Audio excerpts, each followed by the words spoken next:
Happy Wednesday, kids. Our math warm-up today is emojis. And they have a lot to do with feelings, which I think kind of has to go with what we're working on now with distance learning. We all have different feelings about it.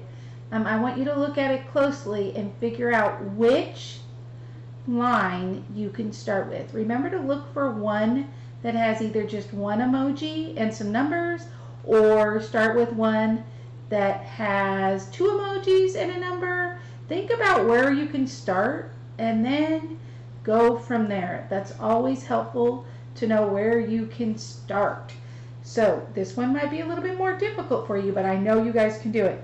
Put your answer either in the Flipgrid video you're going to make or put it in the Google Doc, but make sure you use mathematical language. I started in line blank because I knew I could solve it, and I solved it by doing blankety blank blank. Thank you.